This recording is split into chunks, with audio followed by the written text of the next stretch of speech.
जो नाराज बलूचिस्तान के या कॉम्प्रस्ट थे, जो तो हिंदुस्तान के साथ लिंक थे और टेररिज्म में मुलव्वस थे, जाहिर है उनके लिए तो क्राइटेरिया और होगा। लेकिन जो नाराज बलोच वो हैं जो पहाड़ पे चले गए हैं और उधर से पाकिस्तान और पाकिस्तान के फौज पे हमला कर रहे हैं और पहले अगर नाराजगी से ऊपर गए हैं, अब तो वो ज्यादातर मैं समझता हूं पेड एजेंट्स हैं, प्रॉक्सीज हैं हिंदुस्तान के, अमेरिका के, गनी के रिजीम के।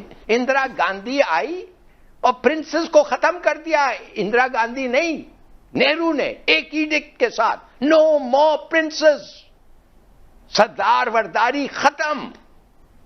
वो कर सकते हैं। आप हमारी तो यहाँ पे नींदें उड़ गई हैं। मैं सच्ची बात बता रहा हूँ कि पाकिस्तान को ये खदशा है कि इंडियन फॉरेन मिनिस्टर की तालिबान से कोई मुलाकात ईरान तेहरान में हुई है कि जिस तरीके से इंडिया ने पाकिस्तान को डिस्टेबलाइज किया थ्रू अफगानिस्तान, 17 कौंसल जनरल बना के, बॉर्डर पे कैंप बना के बलोचिस्तान में, और दूसरा जिस तरीके से पाकिस्तान में रोल प्ले किया और चीजें वो सारी आप देखें तो it is not in favour of Pakistan in the future.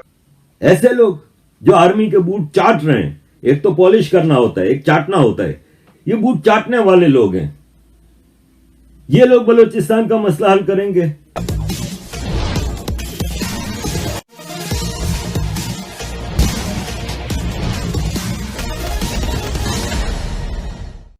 Pakistan के पंजाब प्रांत को छोड़कर बाकी सभी प्रांतों में पाकिस्तान से अलग होने का आंदोलन किसी न किसी रूप से चल रहा है। बलूचिस्तान में यह आंदोलन और उग्र हो गया है और बलोच लोगों ने पाकिस्तानी सेना के दमन के खिलाफ में हथियार भी उठा लिए हैं। पाकिस्तान में यह कहा जा रहा है कि इनको भारत का समर्थन प्राप्त है। अगर इन्हें समय रहते नहीं कुचला गया तो फिर पाकिस्तान से इन्हें अलग होना कोई नहीं रोक सकता। भारत एक नया बांग्लादेश पाकिस्तान में बना देगा। इसको लेकर पाकिस्तान के एक चर्चित मीडिया पत्रकार हिलाली क्या कहते हैं, आइए सुनते हैं।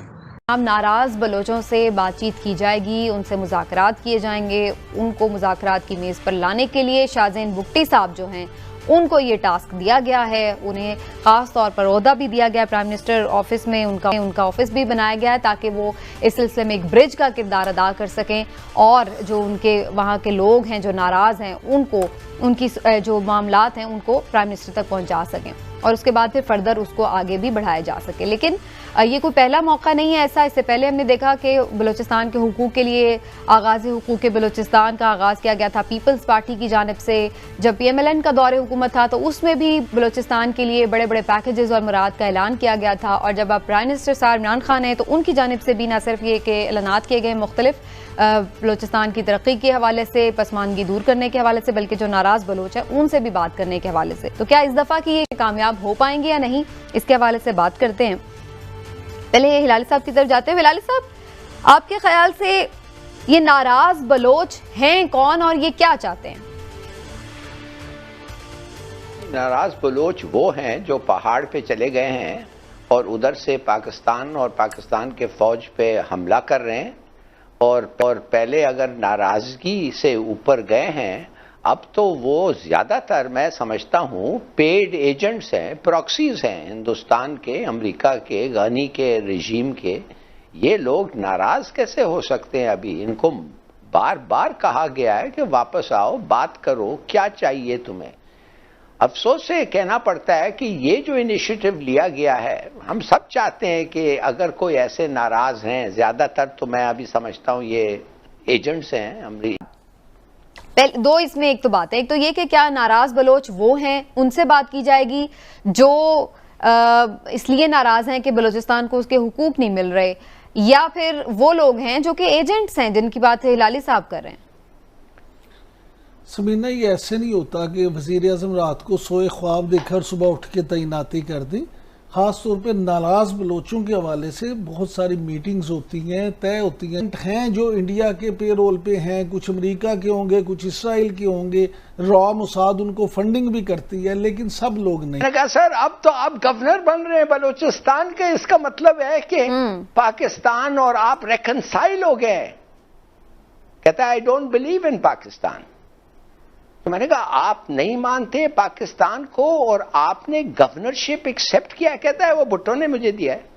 मैंने कहा मगर आपने एक्सेप्ट किया है, आप कैसे गवर्नर बन सकते हैं एक इलाके का जो आप मानते ही नहीं है कि उस मुल्क के साथ होना चाहिए? कहता है that's his problem not mine. भाई इसके माने कि अगर आप नाराज पाकिस्तानी हैं, इसके माने आप जाके पाकिस्तानी फौज के लोगों को गोली मारे, पहाड़ों में जाके फायरिंग करें? ये होता है जो डेफिनेशन ऑफ नाराज पाकिस्तानी? भाई you are a third world underdeveloped country. ये जो लोग आपके बलोच लीडर्स जो हैं, क्या ये एपिटमी ऑफ वर्च्यू है? ठीक है, क्या ये चोर नहीं है? सब ये सरदार हैं क्या? ये खुद भी रिकॉर्ड है बिल्कुल। इंदिरा गांधी, लेकिन इसमें इंदिरा गांधी आके प्रिंसेस, सोचिए एक मिनट, इंदिरा गांधी आई और प्रिंसेस को खत्म कर दिया। इंदिरा गांधी नहीं, नेहरू ने एक एडिक्ट के साथ, नो मोर प्रिंसेस, सरदार वरदारी खत्म। वो कर सकते हैं आप। हमारी तो यहाँ पे नींदें उड़ गई हैं। मैं सच्ची बात बता रहा हूँ कि पाकिस्तान को ये खदशा है कि इंडियन फॉरेन मिनिस्टर की तालिबान से कोई मुलाकात ईरान तेहरान में हुई है। अच्छा ये बताएं, वॉशिंगटन डीसी में क्या पल्स है तारड़ साहब के अगर इंडिया तालिबान से बात करता है, क्या इसको ठीक समझा जाए? So how do you see this Indian role? क्या वो नेगेटिव होगा? क्योंकि अभी तक तो पाकिस्तान ने बड़ा चीखो पुकार किया इंटरनेशनल कम्युनिटी के सामने कि इंडिया हमें डिस्टेबलाइज कर रहा है और वहाँ टीटीपी को फंडिंग कर रहा है और नॉन स्टेट एक्टर को फंडिंग कर रहा है, और तालिबान भी बड़े तेज हैं, वो भी देख लेते हैं पाकिस्तान को कब दबाना है। So how do you see this Indian role, ईरानी रोल? मैंने इसके बारे में भी पढ़ा है कि अगर तालिबान जो है वो पावर में जब आते हैं, आएंगे, तो जो तहरीके आपकी तालिबान पाकिस्तान है उसको भी तकवीत मिल सकती है। पाकिस्तान का एंगल तो यही है कि तालिबान को बिल्कुल बात नहीं करनी चाहिए इंडिया के साथ, और मेरे ख्याल में नहीं करनी चाहिए। उसकी वजह यह है कि जिस तरीके से इंडिया ने पाकिस्तान को डिस्टेबलाइज किया थ्रू अफगानिस्तान, 17 कौंसल जनरल बना के, बॉर्डर पे कैंप बना के बलोचिस्तान में, और दूसरा जिस तरीके से पाकिस्तान में रोल प्ले किया, और कलभूषण उसकी मिसाल है, जिस वो वहां कहां से पकड़े गए, उनके एडमिशन और चीजें वो सारी आप देखें, तो it is not in favour of Pakistan in the future. अब अमेरिका क्या चाहेगा कि अमेरिका चाहेगा कि तालिबान इंडिया के साथ रिलेशनशिप बनाए, क्योंकि इस वक्त ना सिर्फ यहाँ पे 5 इंडियन कांग्रेसमैन, ना सिर्फ निक्की हेली, बॉबी जिंदल, ना सिर्फ कैमला हैरिस फैक्टर, उनके की पोजीशंस यहाँ पे बाइडेन एडमिनिस्ट्रेशन में, वो चाहेंगे कि वो इंडिया के साथ तालिबान की बातचीत हो और प्रेशर पाकिस्तान पे कायम रखा जाए। पाकिस्तान और अफगानिस्तान का उनके पास ना हल है, ना वो इंटरेस्टेड है उसमें, ना उनके पास पैसा है, ना दिल है उनके पास, और इसी चीज का फायदा इंडिया उठाएगा, रशिया भी उठाएगा, उठा रहे हैं। ऐसे लोग जो आर्मी के बूट चाट रहे हैं, एक तो पॉलिश करना होता है, एक चाटना होता है, ये बूट चाटने वाले लोग हैं। ये लोग बलूचिस्तान का मसला हल करेंगे। बलूचिस्तान का मसला क्या है?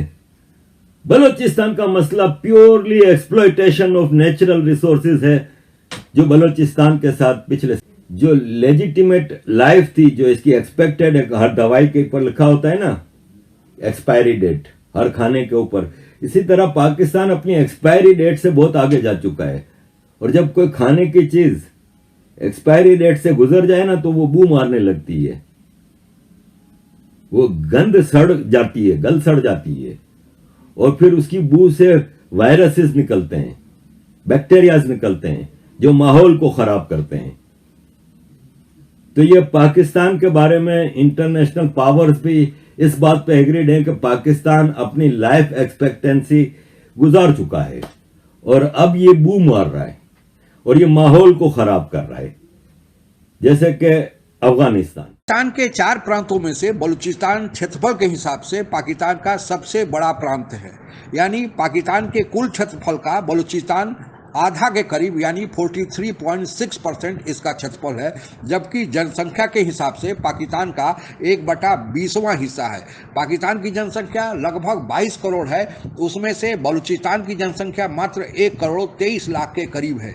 यह अपने प्रचुर खनिज संपदा के लिए माना जाता है। इसके बावजूद पाकिस्तानी सरकार इसको उपेक्षित रखे हुए है। इसका कारण यह है कि ये लोग अपने को पाकिस्तान का हिस्सा नहीं मानते हैं और पाकिस्तान से अलग होने की मांग 1947 से ही कर रहे हैं। लेकिन अचानक बलूचिस्तान का महत्व इसलिए क्यों बढ़ गया है?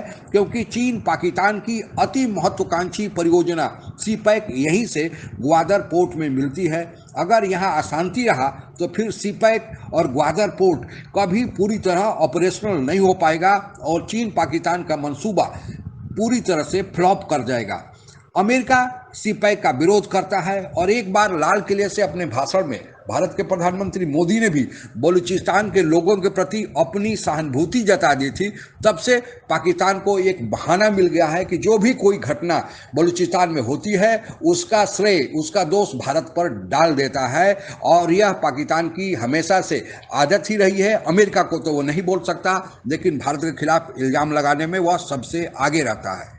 आपको बताते ही चले कि जब भारत और पाकिस्तान का बंटवारा 1947 में हुआ था, उसके पहले ही बलूचिस्तान एक अलग देश के रूप में मान्यता प्राप्त कर लिया था और यहाँ तक कि पाकिस्तान ने बलूचिस्तान में अपना राजदूत भी नियुक्त कर दिया था। आपको यह ताजुब होगा कि जिस बलूचिस्तान को अलग देश बनाने के लिए मोहम्मद अली जिन्ना ने अंग्रेजों के समक्ष बलूचिस्तान का केस लड़ा था और इसके एवज में बलूचिस्तान ने उनको उनके वजन के बराबर सोना चांदी भी दिया था, वही मोहम्मद अली जिन्ना स्वतंत्रता प्राप्ति के बाद जब पाकिस्तान के गवर्नर जनरल बने तो उन्होंने जबरदस्ती बलूचिस्तान को अपनी सेना भेजकर पाकिस्तान में मिला लिया। जब से पाकिस्तान में बलूचिस्तान को मिला लिया गया है तब से बलूचिस्तान के लोग पाकिस्तान से अलग होने की मांग कर रहे हैं और जब यह आंदोलन ज़्यादा बढ़ा तो पाकिस्तान अपनी सेना भेजकर बलूचिस्तान प्रांत में वहाँ के नागरिकों पर दमन करता है। इस दमन के प्रतिकार स्वरूप वहाँ के नागरिकों ने एक सशस्त्र सेना अपनी बलूचिस्तान लिबरेशन आर्मी यानी BLA के बैनर तले बना लिया है और उसी BLA ने हमेशा जब भी मौका मिलता है पाकिस्तान आर्मी पर अटैक करती है और अब की बार भी जो अटैक किया गया है उसी बलूचिस्तान आर्मी द्वारा किया गया है और पाकिस्तान को शक है कि यह सब हो रहा है वह अमेरिका या भारत के इशारे पर हो रहा है। आपको यह भी बताते चलें कि यही कार्य जो बलूचिस्तान के साथ पाकिस्तान किया था वह कश्मीर पर भी आजमाने की कोशिश किया था कि कश्मीर भी भारत के साथ विलय नहीं किया था और न पाकिस्तान के साथ विलय किया था। वह अंग्रेजों के साथ नियम इंडियन पार्टीशन एक्ट के अनुसार स्वतंत्र स्टेट जैसा कि बलूचिस्तान था बनाए रखने का निर्णय लिया था और पाकिस्तान की नीयत कश्मीर के प्रति भी बिगड़ी, लेकिन वहाँ तो समय रहते ही कश्मीर के तत्कालीन राजा हरि सिंह ने भारत के साथ विलय का प्रस्ताव स्वीकार कर लिया। तब भारतीय सेना वहाँ जाकर इंटरवेंशन किया तो जम्मू कश्मीर का कुछ हिस्सा बच गया, नहीं तो आज जम्मू कश्मीर का वही हाल होता जो बलूचिस्तान का आज हुआ है। बलूचिस्तान के लोगों के प्रति भारत की सहानुभूति हमेशा से रही है और रहेगी भी। हम बलूचिस्तान के स्वतंत्रता का समर्थन करते हैं। आज के लिए बस इतना ही। आप अगर हमसे जुड़ा रहना चाहते हैं तो कृपया मेरे चैनल को सब्सक्राइब करें तथा बेल आइकन भी दबा दें ताकि नई वीडियो की जानकारी तुरंत आप तक पहुंच जाए। धन्यवाद। जय हिंद।